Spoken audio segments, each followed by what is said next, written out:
David Letterman wasn't just risking his credibility that night. He knew this interview could end his career. This wasn't a friendly interview, and it wasn't entertainment.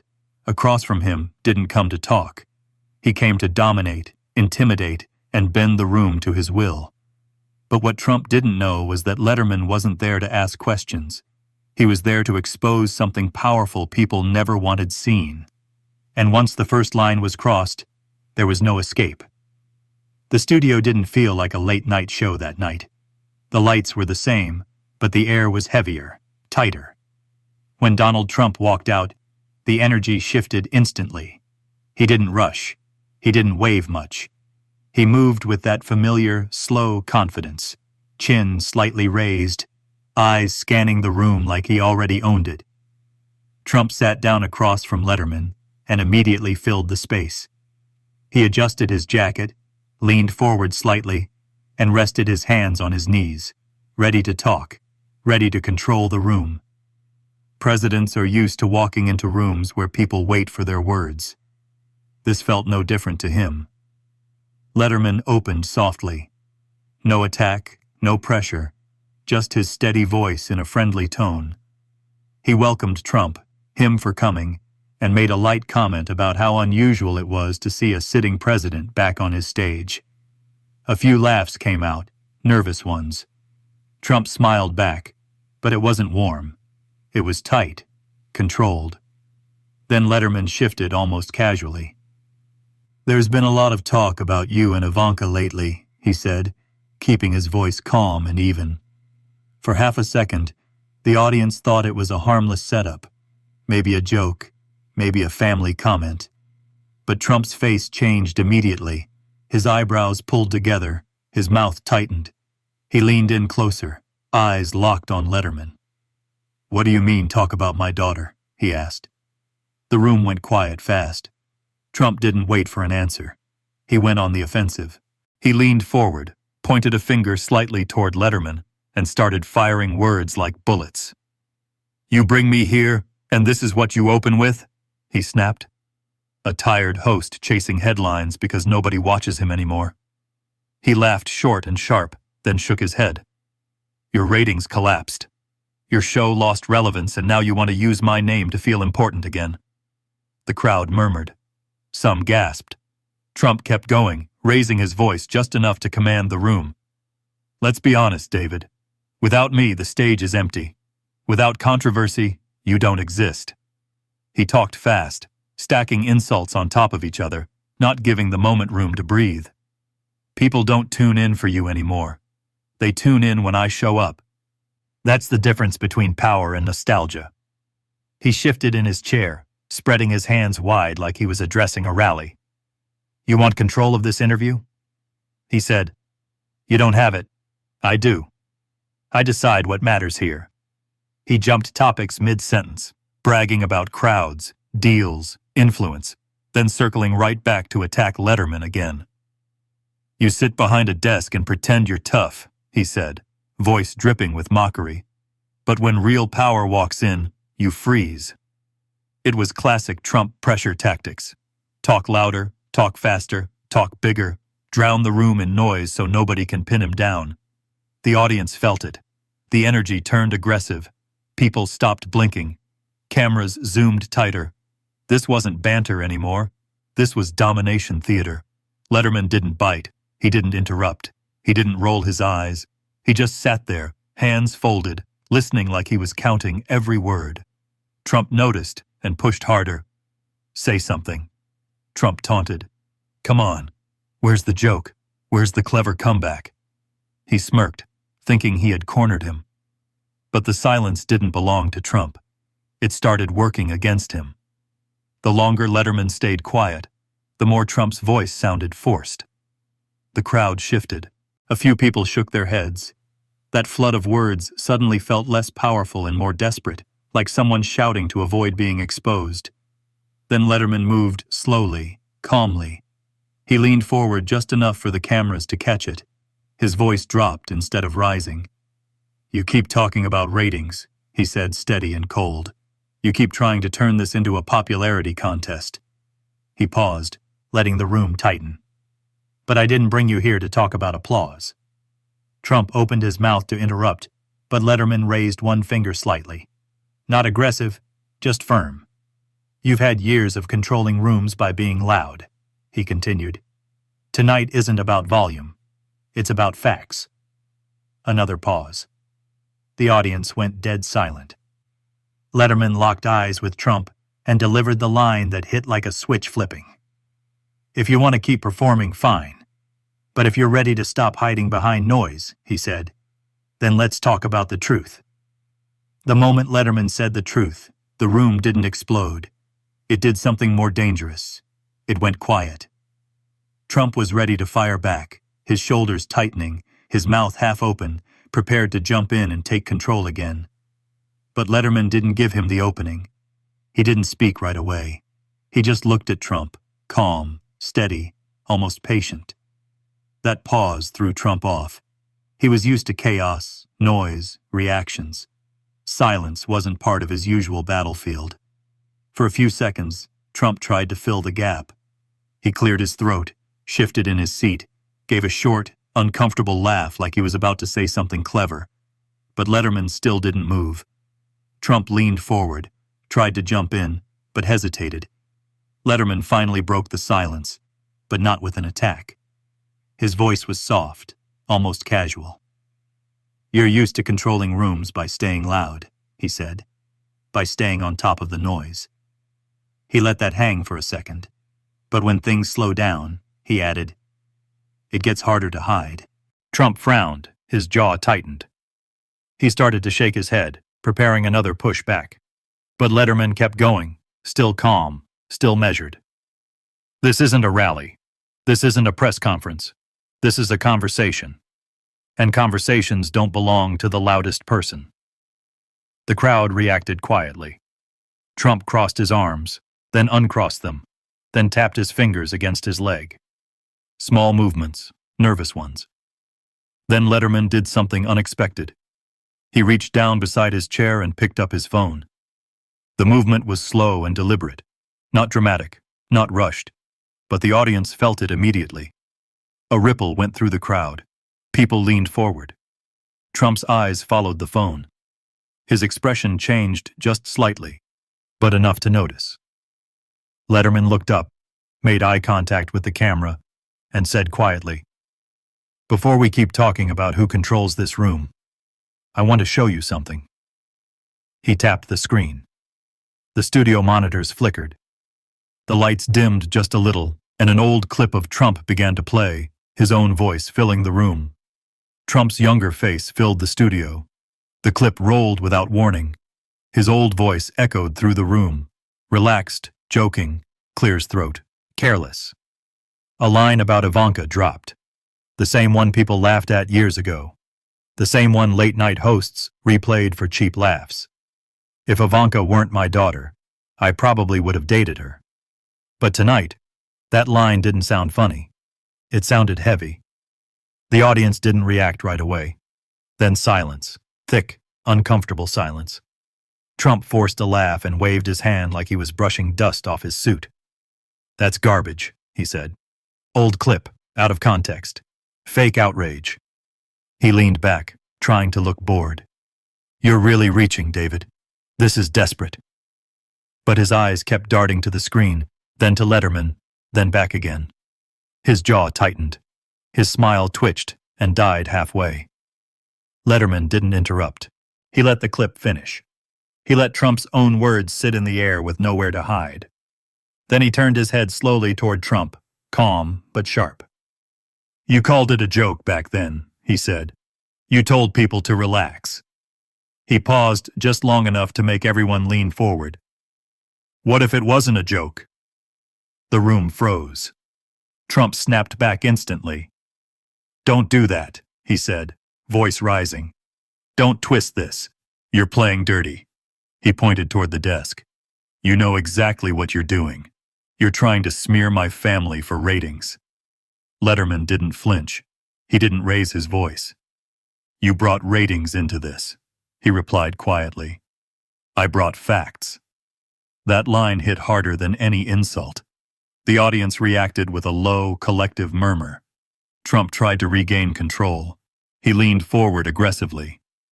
"You think you're some kind of hero?" he said. "You're a talk show host pretending to be an investigator. This is embarrassing." He shook his head and laughed louder, trying to pull the crowd back. "This is why your show fell off. You chased drama instead of telling jokes, but nobody laughed. Not one person." The silence answered for Letterman. Trump felt it. You could see it in the way his shoulders tightened and his breathing changed.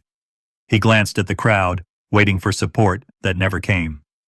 Then Letterman reached under the desk, slow, deliberate. He pulled out a thin folder and placed it on the table between them. The sound of paper hitting wood cut through the room like a gunshot. "If this is just a joke," Letterman said, eyes locked on Trump, "then these should be easy to explain." Trump's face hardened instantly. "What is that?" he snapped. "You don't get to bring fake documents on my name." Letterman opened the folder just enough for the camera to catch printed pages, stamps, and official formatting. "These are hospital records," he said. "Records connected to Ivanka Trump. Records connected to a birth that was never publicly acknowledged." The audience exploded into gasps and whispers. Trump shot back in his chair like he'd been hit, his mouth open, but no words came out. In that moment, the interview crossed a line. Then Letterman slid the folder slowly across the desk, straight into the camera's view, making sure every lens in the studio caught it.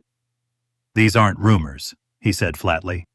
"These are hospital intake records, delivery notes, post-care summaries, and internal registration forms."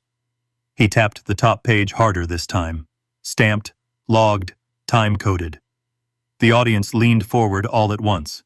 You could hear paper rustling in the crowd as people instinctively tried to read the screen. Trump immediately lunged forward. "That's fake," he snapped. "Total fabrication. You're holding garbage." He pointed aggressively. "You're committing character assassination on live television." His voice was loud, sharp, defensive, but his face told a different story. His eyes were wider than before. His jaw tightened so hard the muscles twitched. He wasn't angry the way he usually was. He was cornered. Letterman didn't blink. He flipped the page slowly, deliberately, like a prosecutor revealing the next exhibit. "If this was fake," he said calmly, "the dates wouldn't line up." He paused just long enough to let the words sink in. "But they do. Every one of them." The crowd gasped again. Someone whispered, "No way." Trump shook his head violently. "You're obsessed," he barked. "You've lost your mind. You're desperate for attention." He tried to laugh loud and forced. This is what happens when a dying show tries to stay relevant. But no one laughed. Not even a nervous chuckle. The silence hit harder than any booing could have. Trump's breathing got heavier. He adjusted his tie, then his jacket, then wiped his palm on his thigh without realizing the cameras were zoomed in. Letterman leaned forward, lowering his voice even more, making the moment feel tighter, more personal. "You said this was all jokes," he said. "You said nothing here was real." He turned one page and pointed. "This clinic location matches the private medical center used by high-profile clients in Europe." He flipped again. "These admission dates line up with the exact months Ivanka disappeared from public appearances." Another pause. No interviews, no events, no press. Trump slammed his hand lightly on the armrest. "You're twisting coincidences," he shouted. "You're building fantasies." His voice cracked on the last word. He caught it and raised his volume even more, trying to cover it. "You don't get to accuse my family like this." But the damage was already spreading across his face. His lips trembled slightly. His eyes avoided the folder completely now, as if looking at it would make it real. Then Letterman changed the temperature of the room completely. He didn't look at Trump. He turned to the main camera. "There's something else," he said quietly. The audience went dead silent. Even the band members froze. He picked up his phone again and held it just high enough for the camera to catch the screen glow. This was recorded off mic during a backstage moment years ago. Trump snapped upright. "Don't you dare," he warned. "You have no right." But it was too late. Letterman tapped play. Trump's own voice filled the studio, low and careless, almost whispered. "She's mine in every way." The reaction was instant and violent. Gasps exploded across the audience. Someone shouted, "Oh my God!" Another person covered their face. Trump froze completely.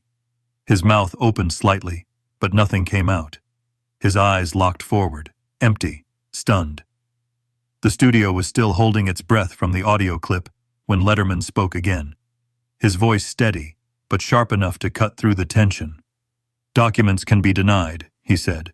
"Recordings can be called fake, but people who were there carry something you can't erase." He turned his body slightly toward the side of the stage. "That's why this doesn't stop with paper." The lights shifted. A side door opened. A former Trump Organization staffer stepped out slowly, shoulders tight, hands clasped together like they were trying to keep them from shaking. The audience reacted immediately. Low murmurs, heads turning, phones secretly lifted. Trump scoffed loudly. "This is a setup," he snapped. "You're bringing actors now. Is this how low you've fallen?"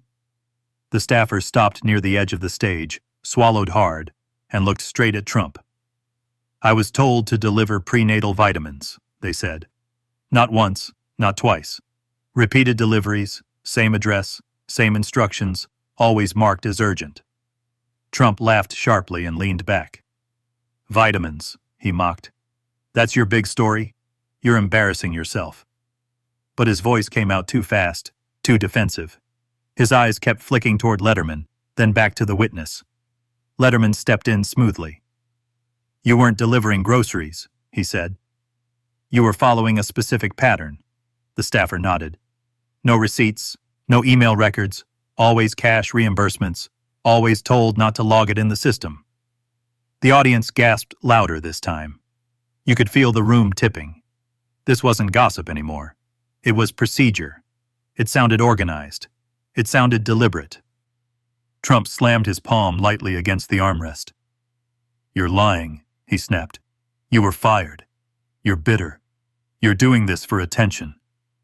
The staffer's voice shook, but didn't break.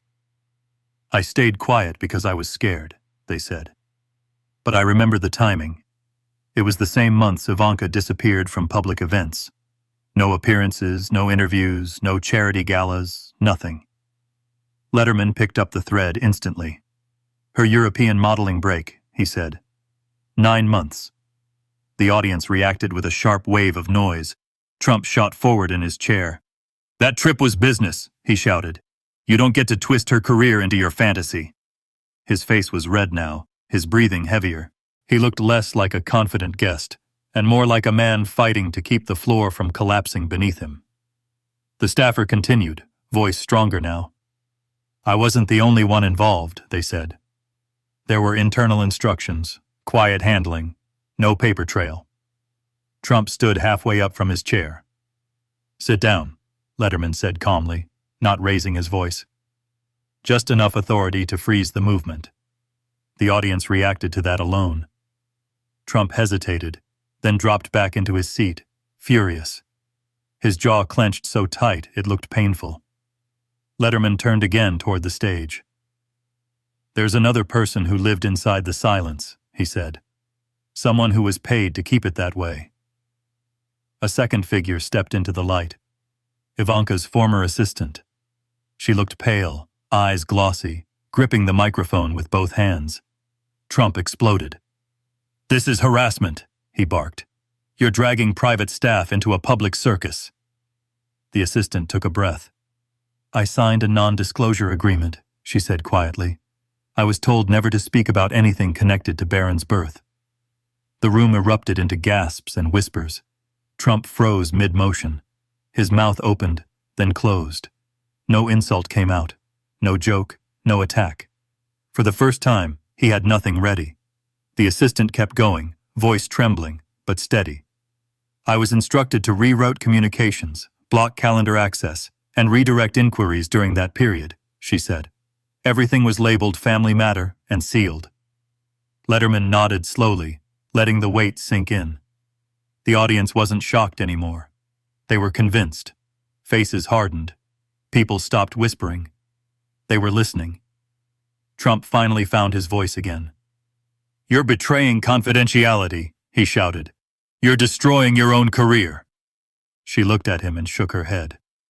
"It already destroyed me," she said softly. "Living with it did." The silence that followed wasn't awkward. It was heavy with understanding. Letterman didn't let the emotions settle for too long. He knew this was the moment where shock could turn into confusion if it wasn't guided. He straightened in his chair and lifted the folder again, this time holding it higher so both Trump and the cameras could see it clearly. "Let's stop arguing and start lining things up," he said. "Not opinions, not feelings. Time." The word hung in the air. He turned slightly toward the large studio screen. A simple timeline graphic appeared behind them. No flashy effects, just dates and markers. The audience leaned forward again. This wasn't chaos anymore. This was structure. Trump immediately tried to break the rhythm. He jumped in fast, talking over the first date that appeared on the screen. "This is fake editing," he said loudly. "You're manipulating visuals to tell a story that doesn't exist." He spoke quickly, stacking sentences, hoping to drown out the explanation. "You don't get to play detective on my family. This is propaganda." But Letterman didn't speed up to match him. He slowed down even more. That contrast was brutal. Trump was sprinting. Letterman was walking calm and controlled, dragging the conversation back into order. Letterman pointed to the first marker. "Here," he said, "Ivanka's last public appearance before leaving the country." He clicked again. "Here is the start of her European modeling break." Another click. "Here are the hospital intake dates you just saw." He paused after each point, letting the audience mentally connect the dots. You could feel it happening in real time, heads nodding, eyes widening, people whispering. "It lines up." Trump shook his head violently. "Coincidence?" he snapped. "You can make any timeline look suspicious if you cherry-pick." But his voice sounded thinner now, less confident. He kept interrupting, trying to keep the pace chaotic, but it wasn't working. Letterman kept building. "Now look at this gap," he said, highlighting a long stretch of empty public appearances. "No interviews, no press, no red carpets, nothing," the crowd murmured. Trump crossed his arms, then uncrossed them, then leaned forward again. "You're obsessed with her schedule," he said bitterly. "This is creepy." Letterman didn't flinch. "What's creepy," he replied calmly, "is pretending this gap doesn't exist."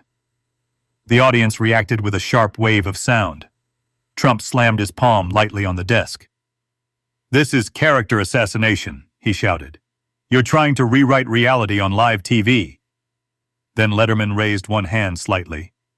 The screen changed again. New files appeared. Medical formatting. Foreign headers. "Now we move outside the country," he said. "These are records from a private Swiss clinic." The room froze. Trump's face changed instantly, his eyes locked on the screen, his mouth tightened. "That's illegal," he snapped. "You can't have that." Letterman didn't respond to the accusation. He kept going. "Appointment dates," he said. "Test results. Identification entries under an alternate name."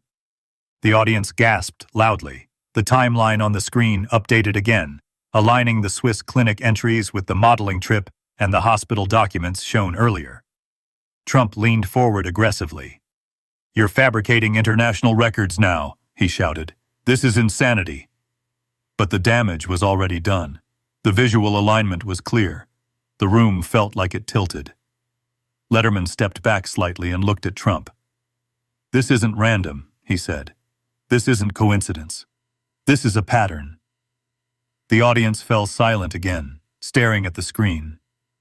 Letterman didn't rush into the final blow. He let the Swiss clinic files sit on the screen long enough for the audience to absorb what they were seeing. Dates, appointment codes, medical shorthand. Most people didn't fully understand, but the alignment was obvious. The room filled with quiet gas, the kind that roll across a crowd in waves. Trump leaned forward, pointing at the screen. "This is illegal," he shouted. "You stole private medical data. This is criminal." His voice was louder now than at any point before. It wasn't confidence. It was panic wrapped in anger. Letterman didn't react to the volume. He waited until Trump finished, then spoke slowly. "These records were independently verified by 2 medical auditors," he said. "Different countries, different systems, same timeline." Another wave of noise hit the audience. Trump's face flushed deep red. He shook his head violently. "You paid people to lie," he snapped. "You built this circus to destroy me." Letterman leaned forward, resting both hands on the desk like a prosecutor delivering closing arguments. "Let's put everything on the table," he said. "Hospital records here, Swiss clinic records here, staff testimony about prenatal deliveries, assistant confirmation of enforced silence, off-mic audio." He pointed to each item as he spoke. "Individually, you can argue each one. Together, they form one story." The audience was completely silent now. No whispers, no movement, just eyes locked on the stage. Trump stood up halfway from his chair again. "You're obsessed," he shouted. "You've turned into a conspiracy hunter. This is pathetic." His voice cracked at the end. He swallowed hard, trying to recover. "You want drama because you can't survive without it." Letterman didn't back down. "You walked in here talking about power," he said. "About control, about relevance." He paused. "Real power is standing still when the facts don't favor you." Trump slammed his palm against the desk this time, loud enough to echo. "You don't get to judge me," he yelled. "You sit behind a desk and pretend you're brave." His breathing was heavy. His hands trembled slightly as he pointed at Letterman. "You think this is going to end me? I've survived worse." The audience reacted with uneasy murmurs. The emotional temperature hit its peak. Trump wasn't playing to the cameras anymore. He was fighting for control of the moment. Letterman raised his voice just a little for the first time that night. Not shouting, just firm. "If all of this is fake," he said, looking directly at Trump, "then prove it." He paused, letting the weight land. Not with insults, not with threats, not with volume. Another pause. With evidence, Trump froze. The crowd leaned forward instinctively. You could feel the entire room waiting. Letterman delivered the line that cut through everything. "If this is a lie," he said, voice steady and unblinking, "then show the truth." Trump opened his mouth to respond, but no words came out. Snorts. The red light on the main camera finally went dark, but the tension didn't disappear. If anything, it got heavier. The applause cue never came. Crew members froze in place, unsure whether to move or stay still. Trump pushed his chair back hard, the legs scraping loudly against the floor. "This was an ambush," he snapped, not even waiting for a microphone to be turned off. "You planned this. You set me up." His voice echoed across the studio. Producers started talking over each other in hushed, panicked tones. One assistant whispered into a headset, "We're trending already." Another said, "Control room is lighting up." The calm of live television was gone. What replaced it was raw chaos. Trump stood up fully now, pointing toward Letterman. "You crossed a line," he said, jaw tight, eyes burning. "You don't get to attack my family and walk away smiling." His staff rushed toward him, trying to pull him aside, whispering damage control strategies, but he brushed past them. "No," he said loudly. "Let them hear this." He turned toward the backstage cameras and crew. "This isn't journalism. This is character assassination." A producer tried to step in, asking everyone to lower their voices, but Trump cut him off. "Don't tell me to calm down," he snapped. "You just aired lies to millions of people." Meanwhile, stagehands stood frozen, unsure whether to strike the set or keep rolling behind-the-scenes footage. The studio felt like it was splitting in two. Letterman didn't move. He stayed seated for a moment, hands folded on the desk, breathing slow and controlled. He didn't celebrate. He didn't smirk. He didn't chase Trump backstage. When a producer leaned in and whispered, "Do you want to respond?" Letterman shook his head slightly. "No," he said quietly. "Let it speak for itself." That calm only made Trump angrier. "Of course you're quiet now," Trump shouted from across the stage. "You got what you wanted. Headlines, drama." He laughed bitterly. "Congratulations. You sold your soul for a viral clip." Backstage, the energy turned frantic. Phones were buzzing non-stop. Publicists were already drafting statements. Lawyers were being looped into group chats in real time. Trump grabbed his phone and started typing furiously, then looked up and said it out loud, making sure everyone heard. "I'm suing," he said. "I'm suing this show, this network, and anyone who touched those fake documents." His team tried to calm him down, telling him to wait, to think strategically, but he waved them off. "No waiting," he said. "This goes to war tonight." As Letterman finally stood and walked off the stage in silence, the contrast was impossible to ignore. One man stormed out in rage, the other walked away without a word, and everyone in that building knew the real battle had just begun. By the time Trump's motorcade left the studio, the story had already escaped the building. Clips flooded social media in real time. The folder reveal, the off-mic whisper, the moment Trump froze. Within minutes, hashtags exploded across platforms, and the interview shot to the top of trending lists. Phones buzzed non-stop in newsrooms. Producers pulled interns off coffee runs and shoved them onto research desks. Every major network cut into scheduled programming to replay the most volatile moments, slowing them down frame by frame, zooming in on Trump's face, replaying Letterman's calm delivery like it was a courtroom exhibit. Panels of analyst-filled studio screens. Some dissected the documents. Others rebuilt the timeline step by step. They froze graphics on Ivanka's travel dates, matched them with public gaps, and compared them to the Swiss clinic timestamps that had flashed on air. Viewers watched the story unfold again, this time with arrows, charts, and side-by-side comparisons. What had felt shocking on live television now felt structured, organized, intentional, and that shift mattered. Shock turns into belief when people can see patterns, not just moments. Trump tried to jump back in front of the narrative immediately. He fired off statements calling the interview a media hit job and fabricated theater. He posted videos denying everything, repeating the same phrases over and over, louder each time. Snorts. But something had changed. The media wasn't chasing his quotes anymore. They were chasing the evidence trail Letterman had laid out.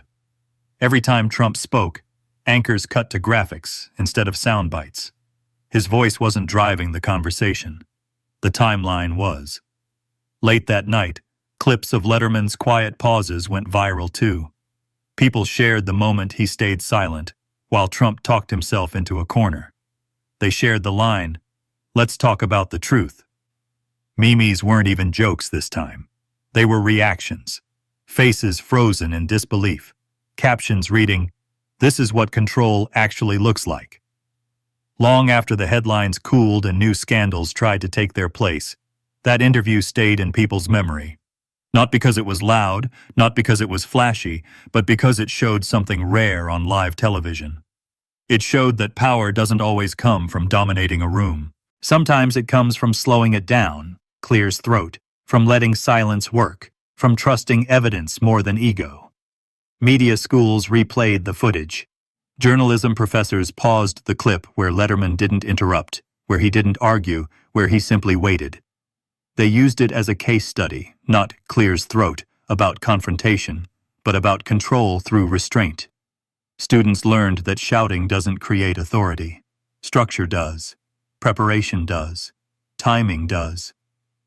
For viewers at home, the lesson felt personal.